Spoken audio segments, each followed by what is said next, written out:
Anna Mikhailova.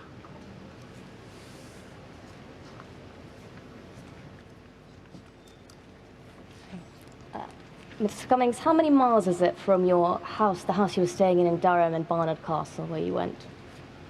I don't know how many miles it is. I mean, it's roughly a half-hour drive. Right.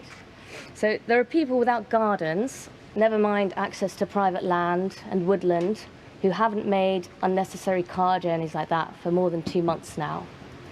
They've been following rules that you helped forge and create. So were the public stupid to follow these rules to the letter, rather than looking for loopholes like you did? No, of course the public were not stupid to follow the rules, and I wasn't looking for loopholes.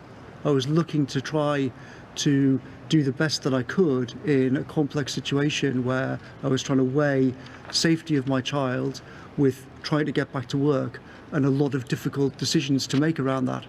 How does your trip to Barnard Castle have anything to do with the safety of your child or your work?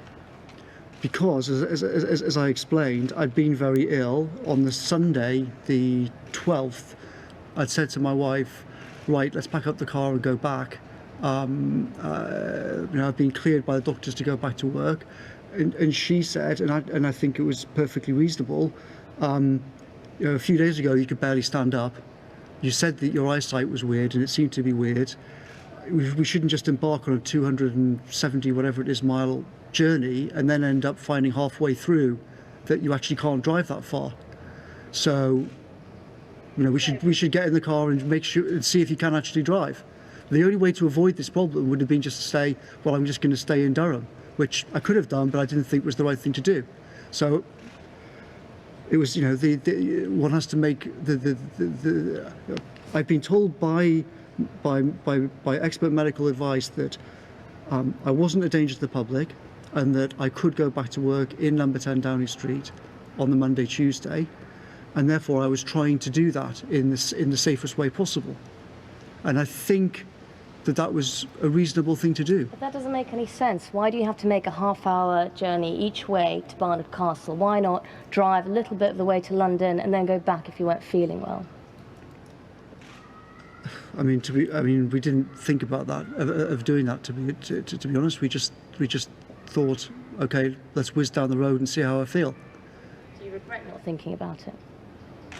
Do you mean, do I regret not just trying to drive to London and see if I can do it? Do you regret taking a half-hour journey to Barnard Castle and sitting for 15 minutes, as you say?